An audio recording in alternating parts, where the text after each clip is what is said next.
Welcome back to another episode of the Lender Podcast. My name is Bryce. I'll be your host.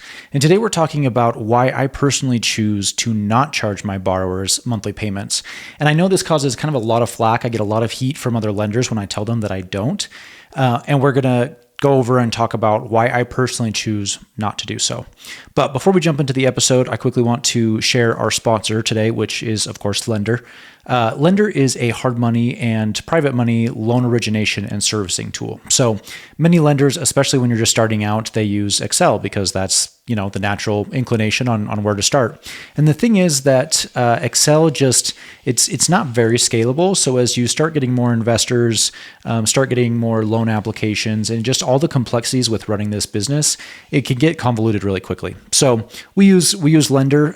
Lender helps from taking the application from the borrower all the way to servicing that loan, dealing with the origination, collecting payments if you choose to do so, and just everything in between. So if you're looking for a software platform to really manage and scale your hard money lending business, Lender is the perfect tool for you. You can check that out at joinlender, lendr.com, joinlender.com, and get started.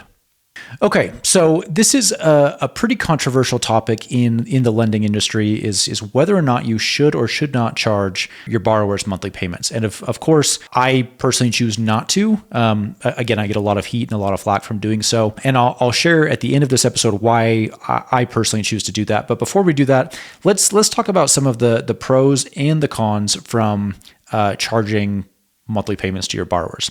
So first and foremost, let's go over the cons. The first con that I can think of is collecting monthly payments is just a little bit of a burden, especially when you're small. There's a lot of managerial overhead. So think, for example, like just making sure that payments were made, making sure that if they are late, that you charge late fees, all the accounting that's involved with that. And it's, in my opinion, when you're just getting started, dealing with the intricacies of the business is not the most important place to spend your time. You're better off finding better borrowers, and better investors and more investors.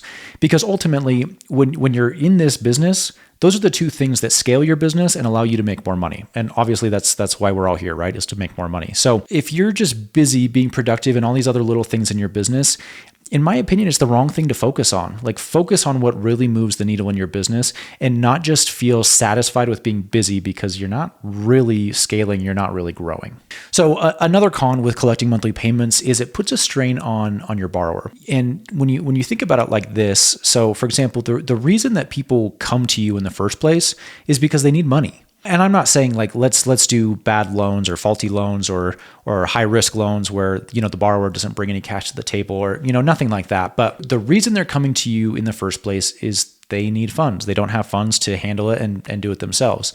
And so when you collect monthly payments, it puts an additional strain on the borrower where sometimes projects just don't go well, and you have a sewer line that you have to do or a roof that needs to be replaced that you just didn't really account for and expect for. And so when you're paying these monthly payments, it really can, in my opinion, affect the project adversely. And that's the last thing we want. We want our borrower to be successful and profitable so that we can be successful and profitable. Another con that I think of is higher default risk. When you're collecting monthly payments, it puts more strain on your borrower, and it's a higher risk for default. And that's the last thing we want. Like, the reason that we're in the lending business in the first place is because we don't really want to deal with the properties. Obviously, there are those circumstances in those cases where we do have to go into foreclosure and we do have to take the property back, and then we figure out what to do from there. But I don't want the property. I really don't. I want the passiveness. I want the borrower to be successful. I want them to make money so that they keep coming back to us. And we just have this relationship that just continues to steamroll, so they can grow and we can grow. And so I don't want to put the borrower in a situation where they can just lose off the bat. And again, there's ways that you can mitigate this. You can cut back on the risk by doing your underwriting properly, making sure that they have sufficient cash funds and reserves. But I just don't want to set the borrower up to fail from the get-go. Another con that I see is it increases the complexity of the loan servicing. So we kind of already covered this, but basically it adds additional complexity to collect the payments, to deal with the late payments, to deal with the accounting. And on top of that, sometimes it can actually increase your operational costs as well. Like if you have a third-party CPA or controller who's handling all of your expenses and income and just trying to manage all that in in QuickBooks or whatever it is, like your bookkeeping costs can actually be higher. And again, when you're starting out or trying to grow or scale this lending company, that's the last thing you need. Keep it simple, stupid. That is really what we want to do to make sure that we just can continue to grow and build this. And I'm a big fan of choosing a system and sticking with it and not introducing all these additional complexities. So I see a lot of lenders who will, they'll say, okay, well, for you get a 10% interest rate, but you get a 14%, and this is really high risk, so you get a 21% interest rate. We don't want to deal with all that. Like in my company, for example, we charge 3 points and 14%, and that is straight across the board. And we don't negotiate on points. We don't negotiate on terms. Like this is what we do, and take it or leave it. And if you don't like it, then you can go somewhere else. And I'm okay with that. I realize that I'm not the cheapest by any stretch of the imagination, but anyway, just create your systems and stick to them. And so we want to make sure that like we don't collect payments from this borrower or don't collect payments from this borrower just because it kind of ruins our systems. And unless you have those systems in place, you can't scale. Okay, now let's talk about some of the pros. Now, obviously, the biggest pro is we have a steady flow of cash coming into our business as a lender. And on top of that, we also get to take those payments and we give them to the investors. So we're getting a steady flow of cash, but so are our investors, which is great for investor relations, right? If you're getting a paycheck every single month, like ching, ching, ching, ching, ka-ching, ka-ching, ka-ching, like that's great, right? That's what everybody wants because it lets the investor know that, hey, they're top of mind, they're getting a paycheck every single month, the project is progressing how it should. That's great. So it does help our investor relations, and it's also nice to get a paycheck regularly every single month. Obviously, another pro for the lender is it reduces your risk because you're collecting interest payments every single month. So you're still getting compensated. So let's say a project after month 3 or 4 starts to go downhill. Well, you've already collected 3 or 4 months of interest payments. So you reduce your exposure by having some cash already collected on that project. Another pro that I see is it keeps the borrower accountable. So, obviously if they have to make monthly payment obligations to you, it keeps them on track. It keeps your project front of mind as well. If they know that they have to pay you another interest payment, you're more likely to have that project go smoothly when they're just thinking about, okay, I have to pay them again. And it gives the borrower more of an incentive to get it done.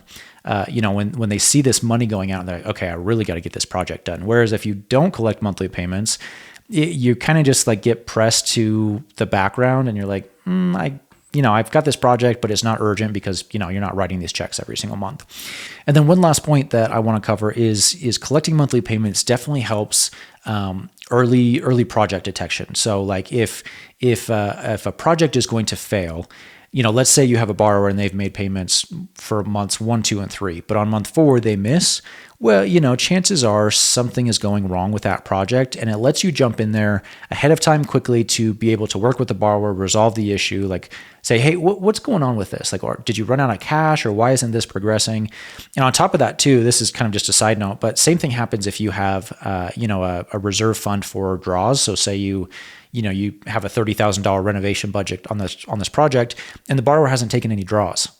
Well, okay, that's kind of not normal, and it's a quick red flag to say, okay, what's going on with this project? I need to jump in here and see what's going on. So in my mind, those are the pros, those are the cons. But in summary, let's talk about why I personally choose not to collect monthly payments from the borrowers.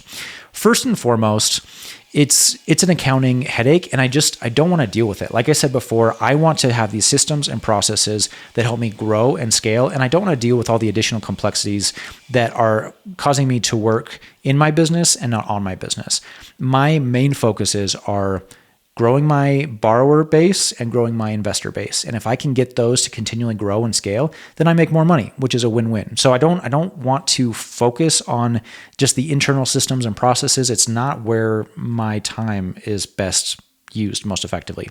So I don't collect monthly payments for that reason. The other thing too is before I was a lender, I was a house flipper. I flipped over 75 homes myself personally, me and my team.